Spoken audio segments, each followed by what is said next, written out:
the state with the largest coastline of India, Gujarat. It's said that no town here is more than 100 miles away from the sea. And this week, I am soaking up the sun on my journey from Bhavnagar to the Union Territory of Diu.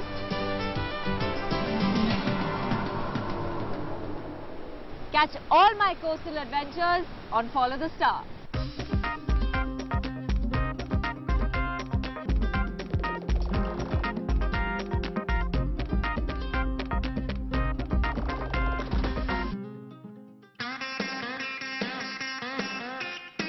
Gujarat accounts for 22% of the country's coast and is bound by the Arabian Sea. My journey along this long shoreline begins in the Saurashtra region, a peninsula between the Gulf of Kutch and the Gulf of Khambat. Starting from Bhavnagar, I will drive on the National Highway 80 past small towns like Ghogha and Alang before concluding my journey in the Union Territory of Diu. The whole journey would be around 200 kilometers. The city of Bhavnagar is the best starting point for travellers exploring the southern tip of Peninsula Gujarat. It was once a princely state ruled by the Rajput Gohil family. Apart from a 19th century temple and a scenic lake, other attractions also include a few heritage buildings and the Neelambag Palace, which in its new avatar is a plush heritage hotel. Although Bhavnagar has a small airport with limited connectivity, one can access non-stop flights to major cities from Rajkot, which is just 3 hours from Bhavnagar.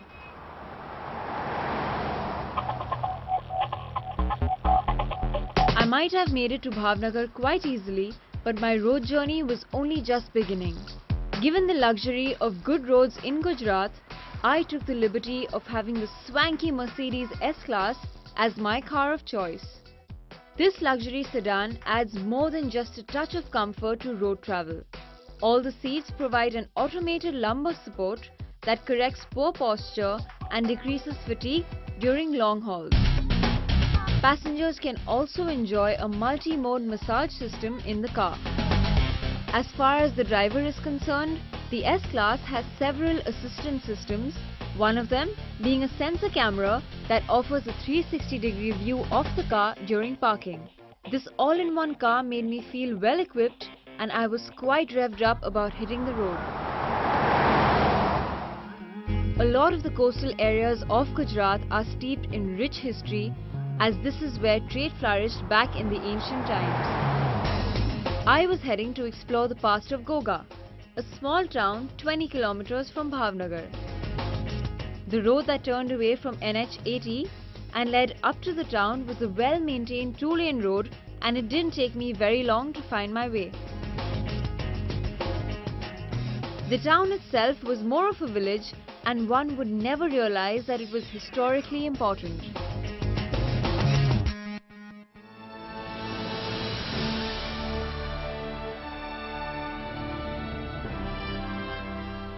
Even though it doesn't look like much right now, Ghogha is one of the most ancient ports of India. People say that it goes back to the times of the Mauryan dynasty and Alexander the Great. But documented history shows us that it was only established during the 5th century AD. Also, the sailors of Ghogha were considered to be the best sailors in India, even during the Mughal and the British times.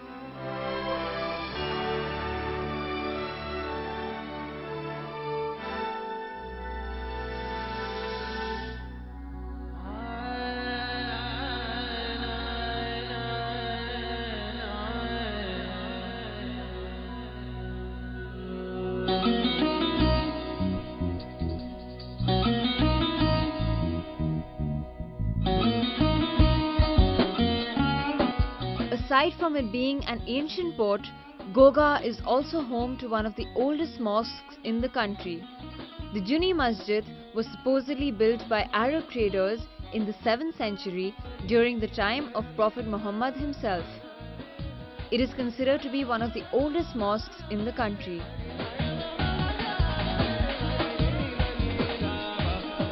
Although the roads around this mosque are extremely narrow, it definitely makes for a fascinating stopover if you have an eye for history.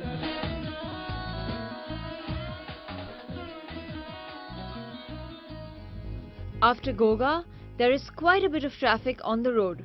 Combined with frequent speed breakers on the road, the drive is not that smooth as one would have wanted it. However, the quality of the road was nothing to complain about and was excellent consistently. My next pit stop is Alang. Alang is famous for being one of the biggest shipbreaking centers in the world and is also known as the graveyard of ships. Visiting a shipbreaking yard in Gujarat might not be a popular tourist activity, but you've got to visit one to know what it's worth. Alang, a small town in the Bhavnagar district, might seem remote at first, but little known is the fact that the world's most powerful ships are dismantled here. Once a ship finishes its shelf life, it's sent to Alang. Workers then use basic tools to dismantle each vessel piece by piece. But what about this little town makes it an ideal shipbreaking yard? I decided to ask a local. तो सिर्फ अलंग में ही क्यों शिपब्रेकिंग होता है? कहीं और पे क्यों नहीं होता है? दीव में या कोई और गुजरात की जगह में क्यों नहीं होता है? अलंग में ही क्यों होता है स्पेसिफिकली? इसमें क्या है, ये पानी है ना, बंगाल का खाड़ी है ना, तो उसमें पानी का करंट बहुत रहता है, तो कोई भी शिप है तो उसमें कम ताकत से पूरा किनारे पे आ जाता है। अच्छा। बीच में रहता तो खर्चा ज्यादा लगता है, किनारे पे से सब खींच के लाना पड़ता है, और पानी भी यहाँ पे अपने आप 3-4 घंटे के लिए वापस चला जाता है, तो कोई भी चीज अगर ऊपर से गिर गया तो भी उसको मिल सकता है, इसलिए वो अलंग में लग गया। अच्छा। हाँ। और कोई मशहूर या बड़ी शिप आया था यहाँ पे? मशहूर शिप आया था यहाँ पे कभी? ब्लू लेडी आया था, वो पैसेंजर था, उसमें घर के लिए चीज बहुत बढ़िया बढ़िया थी, सोफा, कुर्सी, गद्दा सब बढ़िया बढ़िया निकली थी। हाँ हाँ बढ़िया बेचने के लिए थिएटर सब था उसमें।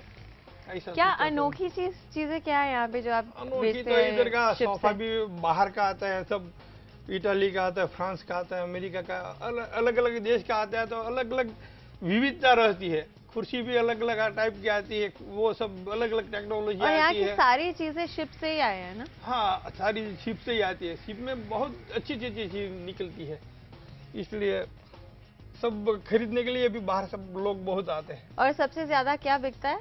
सबसे ज्यादा तो लोहा ही निकलता है, तो लोहा ही बिक्री होगा ना, प्लेट ही निकलेगा ज्यादा, तो और क्या है। ये घर का सामान भी कुछ निकलता है, गद्दा निकलता है, ये निकलता है, फर्नीचर निकलता है, ये क्रॉकरी सब निकलता है, रस्सा बच्चा सब निकलता है, ये सब बहुत लोगों का रोजी चल रहा है इधर। One of the highlights of the shipbreaking yard is its 5-kilometer long flea market. It has over 300 jumbo warehouses that sell both mundane as well as some of the most surprising items that are collected from demolished ships, and all at throwaway prices. These warehouses have literally everything. Ships are completely stripped down and every component inside a ship is resold, from nuts and bolts to even a chainsaw. It really was astonishing because one could find anything between furniture, old crockery, as well as washing machines. And if one wished, one could even pick up a couple of lifeboats at throwaway prices.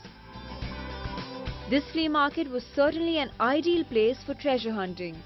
In fact, Alang itself came to me as quite a pleasant surprise.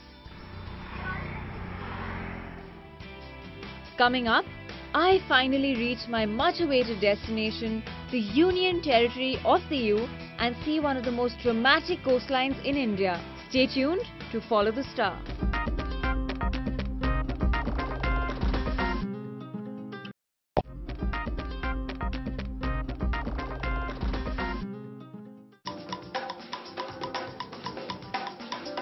Welcome back to Follow the Star. I'm on my way from Bhavnagar in Gujarat to the Union Territory of Diu, and I've just left the shipbreaking town of Alang. I was back behind the wheel and onto National Highway 80 that runs from Bhavnagar all the way to the town of Dwarka in the western tip of the peninsula.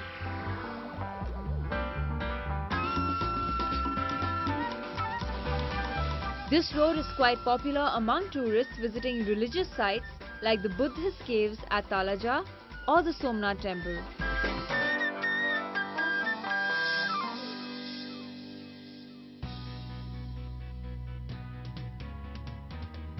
The highway was in a very good condition except a rough patch between the towns of Alang and Mahua where the roads aren't that great.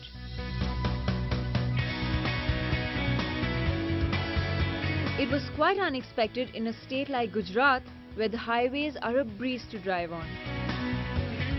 But luckily, that patch only lasted 20 kilometers. Soon enough, the poor condition of roads were overshadowed by a change in terrain. The roads were lined with fields on either side and the air seemed fresher. The roads too seemed to get better with the change in scenery, and after the traffic near Ghogha and the recent bad roads, this stretch was quite enjoyable to drive on. I'm passing through the little town of Mahua. This is known as the Kashmir of Saurashtra because of the lush greenery here in comparison to the arid land surrounding it. But according to me, I think it should be called the Kerala of Saurashtra because look at the amount of coconut trees around me. The swaying palms got me into a holiday mode instantly, especially as I inched closer to my beach destination. My drive, however, for the next 88 kilometers had nothing to offer though. There were no major eateries or restaurants or even any notable pit stops. But as I came closer to Diu, the scenery seemed to get lusher, and it was with great excitement I finally entered the gates to this Union Territory.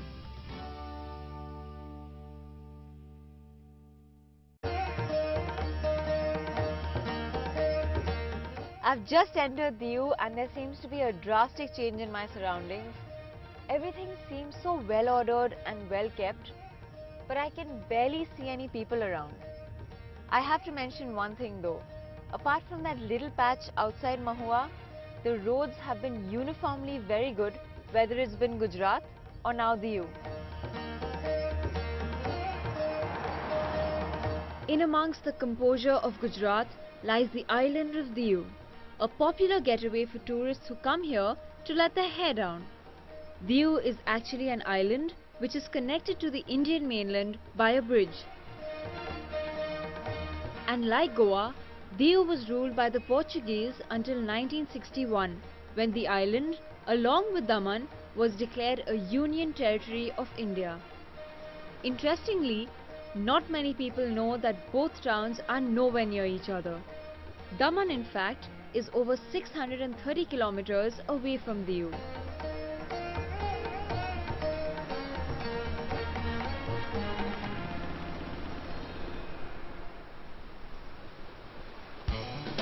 Over the years, the beach town of Diu has gone on to become an oasis of sorts, especially for people who like to drink, because Gujarat remains a dry state. Alcohol here is legal and quite affordable. Clearly, this island has a lot to offer. Its past affair with the Portuguese is evident in architectural marvels like this gigantic fort that also houses one of the oldest jails in the country. It offers stunning views of the sea and looks out at the fortress of Panikota, a magnificent structure that sits in the middle of the sea. The town of Diu is also home to some elaborate Portuguese churches that serve as historic institutions. I was headed to an institution of a different sort.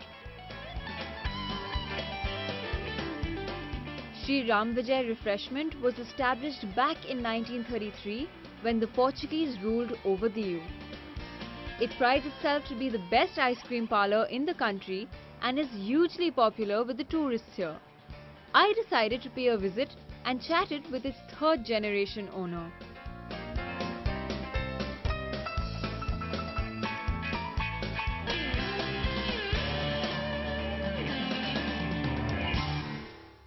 So Mangesh ji has given me two of Sri Ram Vijay's specialities to taste, the mango strawberry ice cream and the cream soda, and I'm going to find out what is so different about his ice cream.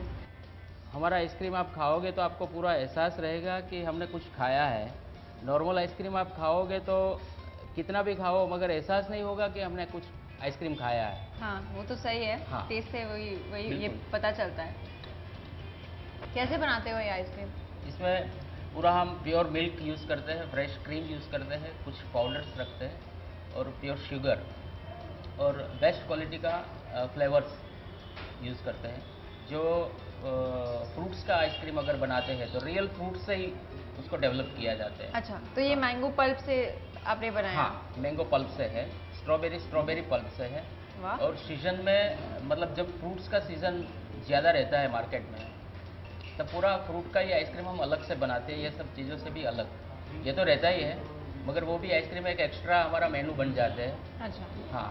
और ये श्री राम विजय हाँ। 1933 में शुरू हुआ। हाँ। तो बताइए मुझे कैसे शुरू हुआ? ऑब्वियसली ऐसा नहीं था पहले। हाँ, बिल्कुल ऐसा नहीं था। उस टाइम मेरे ग्रैंडफादर ने ये शॉप स्टार्ट किया 1933 में।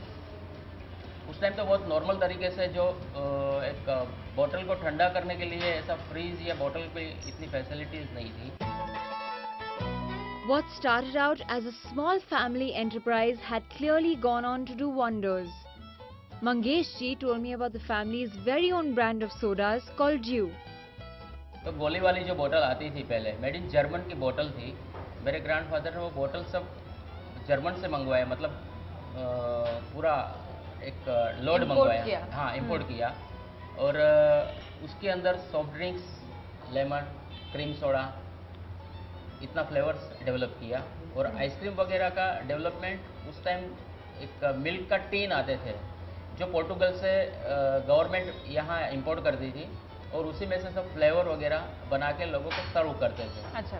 तो बहुत लोगों को ये सब चीज़ें पसंद आएगी। आपका फेवरेट क्या है? हमारा फेवरेट ऑरेंज डिलाइट। सच बोलिए। Orange delight. Orange delight. हाँ। His favorite is orange delight and he's feeding me mango and strawberry. I have to taste the orange delight also. आप मुझे वो ट्राई करने क्यों नहीं दिए? ऑरेंज डिलाइट भी खिला देते हैं। एक ऑरेंज डिलाइट ले लेना प्रशांत। So Sri Ram Vijay has become an institution. As you can see, I totally agree with him. I actually feel like I've tasted real pulp from real fruits because it's not much of a difference in taste, but you can make out that it's not a synthetic flavor. It's a real flavor from real pulp of mangoes. It's not very sweet. Thank you. My orange delight ice cream finally did come, but I was up to the brim with the ice creams and with my tummy full and my heart content. I set out to where else but a beach to catch the sunset. Diu has a coastal length of 21 kilometers and some serene beaches to its kitty. I was headed to Ghogha beach that lies west of town. Being a popular seaside destination, I was expecting quite a bit of crowd but managed to find an empty stretch for myself. It's funny how we travel to a place with so many expectations and end up experiencing something else altogether.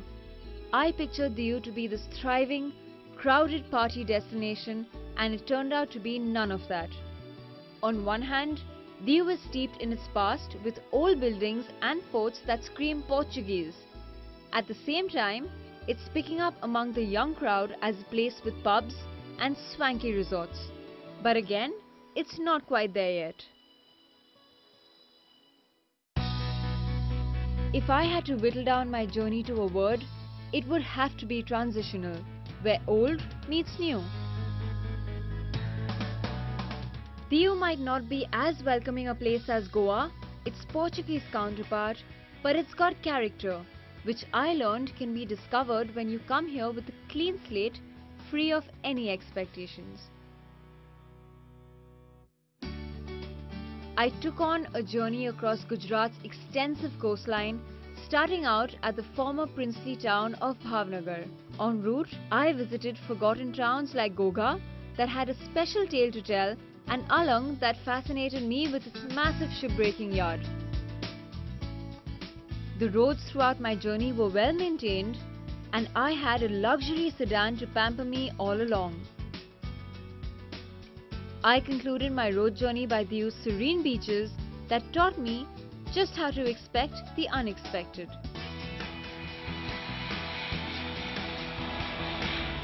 Next week, I travel to Orissa, where I journey from its capital Bhubaneswar to the ancient town of Puri, which to my surprise has some of the best beaches in the country.